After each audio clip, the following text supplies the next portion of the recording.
Bienvenue sur Jutki Foot International. Aujourd'hui, on ne va pas simplement parler de football féminin. On va parler de pouvoir, de talent, de système et surtout de rupture. Quand une joueuse espagnole issue de l'un des meilleurs systèmes du monde affronte une joueuse haïtienne née dans l'adversité, ce n'est pas qu'un duel de noms. C'est une confrontation entre deux mondes, deux écoles, deux réalités.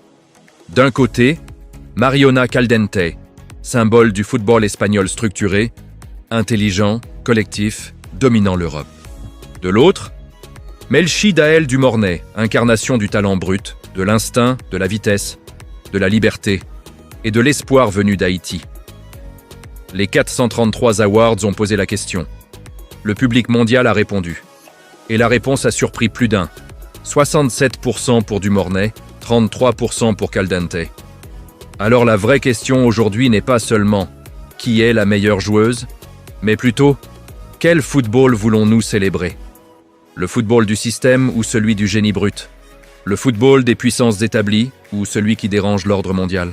Restez bien jusqu'au bout, parce que dans cette analyse, on va démonter les clichés, comparer le jeu, le parcours, l'impact réel sur le terrain. Et surtout, on va comprendre pourquoi Melchi du Mornay n'est plus une simple révélation, mais une menace sérieuse pour la hiérarchie mondiale. Ici, c'est Jutki Foot International. Et maintenant, entrons dans l'analyse. Dans le football féminin mondial, certaines confrontations dépassent le simple cadre du jeu. Elles deviennent des miroirs de système, de culture, de trajectoire et parfois même de rapports de force invisibles. Le duel entre Melchi Dael du Mornay et Mariona Caldente, tel qu'il a été mis en lumière par les 433 Awards, n'est pas une opposition anodine. Ce n'est pas seulement une Haïtienne face à une Espagnole. C'est une histoire de football brut contre football institutionnalisé, une trajectoire forgée dans la nécessité contre une carrière construite dans la continuité, une joueuse née dans un pays où le football féminin se bat pour exister face à une autre issue d'un des écosystèmes les plus dominants de la planète. Comprendre ce face-à-face, c'est comprendre où va le football féminin aujourd'hui et pourquoi certaines joueuses incarnent plus que leur simple talent. Mariona Caldente est l'un des produits les plus raffinés de l'école espagnole. Elle incarne la joueuse cérébrale, formée très tôt à la compréhension du jeu, au mouvement collectif, à l'intelligence positionnelle. Son football est pensé, mesuré, inscrit dans un système qui valorise la possession, la maîtrise, la patience. Elle ne force pas le jeu, elle le lit. Elle ne cherche pas toujours à briller individuellement, mais à faire fonctionner l'ensemble. Dans une équipe comme le FC Barcelone ou la sélection espagnole, elle est un rouage essentiel, parfois discret, mais souvent décisif. Sa capacité à se déplacer entre les lignes, à créer des triangles, à libérer des espaces pour les autres, est l'une de ses plus grandes forces. Elle représente ce football espagnol qui a conquis le monde par la répétition, la rigueur et l'intelligence collective. Mais ce style, aussi brillant soit-il, est profondément dépendant du contexte dans lequel il s'exprime. Mariona Caldente est performante parce qu'elle évolue dans un environnement structuré, avec des coéquipières de très haut niveau, des entraîneurs spécialisés, des infrastructures de pointe, une continuité tactique et culturelle. Elle est l'illustration parfaite d'un football où le talent individuel est sublimé par le système. Et c'est là que commence la comparaison avec Melchi du Mornay, car tout ce qui entoure du Mornay est à l'opposé de ce confort structurel. Melchi Dael du Mornay, c'est le football à l'état brut. C'est une joueuse qui n'a pas été façonnée par un système dominant, mais qui s'est imposée malgré l'absence de ce système. Son football est instinctif, explosif, imprévisible. Là où Mariona lit le jeu, du Mornay le bouscule. Là où l'Espagnol s'inscrit dans une mécanique huilée, l'Haïtienne casse les lignes par la vitesse, le dribble, la projection verticale. Elle ne demande pas au jeu de venir à elle, elle va le chercher. Elle incarne une forme de liberté footballistique que l'on voit rarement à ce niveau, parce qu'elle n'est pas bridée par une doctrine figée.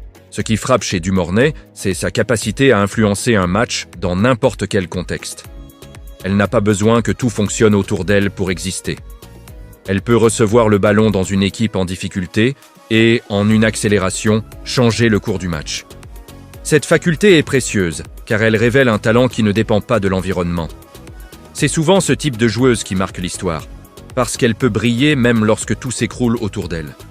Et lorsqu'on observe ses performances en club comme en sélection, on comprend que son impact va bien au-delà des statistiques. Le duel. Dumornay-Caldente devient alors une opposition de philosophie. Mariona représente le football de la maîtrise, de la continuité, du contrôle. Dumornay incarne le football de la rupture, de l'imprévu, de la verticalité. L'une excelle dans les espaces réduits, l'autre dans les transitions rapides. L'une brille par la justesse de ses choix, l'autre par la violence de ses accélérations. Ce sont deux formes de génie, mais qui ne parlent pas de la même chose au public mondial. Et c'est là que le vote des 433 Awards prend tout son sens. Lorsque Melchi Dumornay obtient 67% des voix face à Mariona Caldente, ce n'est pas un rejet du football espagnol. C'est un choix émotionnel, symbolique et footballistique.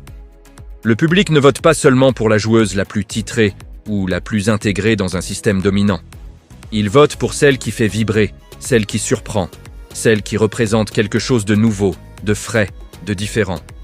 Dumornay incarne l'espoir, la rupture avec l'ordre établi, l'idée que le talent peut surgir de n'importe où et bousculer les hiérarchies. Il faut aussi comprendre ce vote comme une reconnaissance du chemin parcouru. Melchi Dumornay n'a pas bénéficié des mêmes opportunités dès le départ. Son ascension est le fruit d'un combat permanent contre le manque de moyens, le manque de visibilité, parfois même le manque de reconnaissance. Chaque performance de haut niveau est une victoire contre un système qui ne l'attendait pas. À l'inverse, Mariona Caldente est née dans un environnement qui valorise le football féminin, qui l'accompagne, qui le structure. Cela ne retire rien à son mérite, mais cela change la perception du public. Le football féminin est en pleine mutation.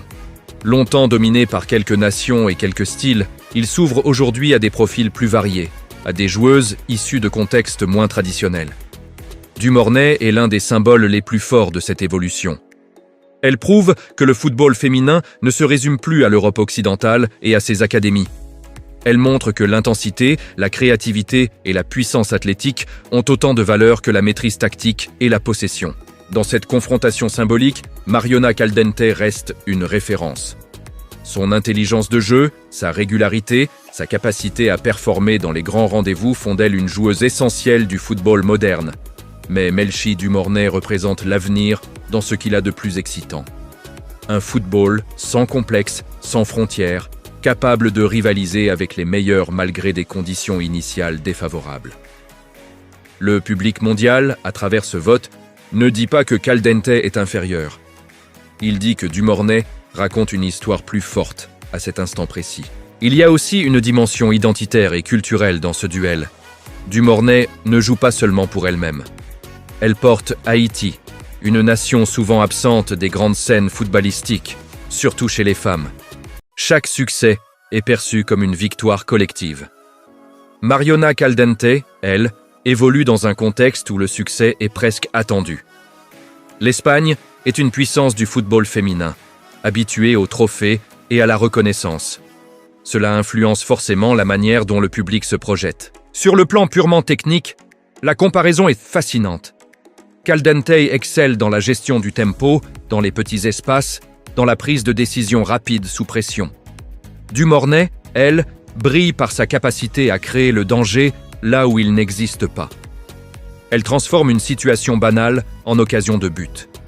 Son jeu est plus direct, plus explosif, parfois moins académique, mais terriblement efficace.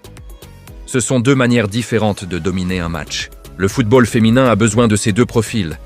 Il a besoin de joueuses comme Caldente pour structurer le jeu, pour donner une identité collective forte.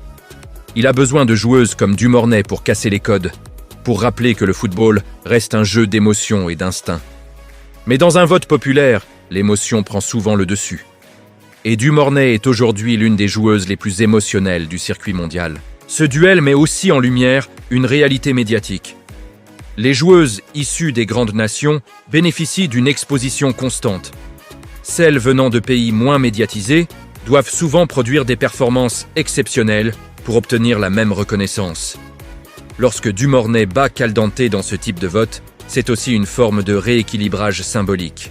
Le public dit « Nous vous voyons, nous reconnaissons votre impact, même si vous ne venez pas du centre du pouvoir footballistique. En fin de compte, opposer Melchi Dumornay et Mariona Caldentey n'a de sens que si l'on comprend qu'elles incarnent deux visages complémentaires du football féminin moderne. L'une n'annule pas l'autre. Elles racontent simplement des histoires différentes. Mais dans ce moment précis, dans ce contexte précis, le public a choisi l'histoire de Dumornay.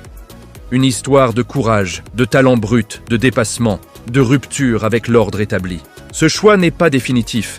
Il n'est pas une condamnation de l'une ou une glorification aveugle de l'autre. Il est le reflet d'un instant, d'une dynamique, d'un football féminin en pleine transformation. Et si une chose est certaine, c'est que tant que des joueuses comme Melchi Dumornay et Mariona Caldentey continueront à évoluer à ce niveau, le football féminin ne cessera de grandir, de se diversifier et de passionner un public toujours plus large.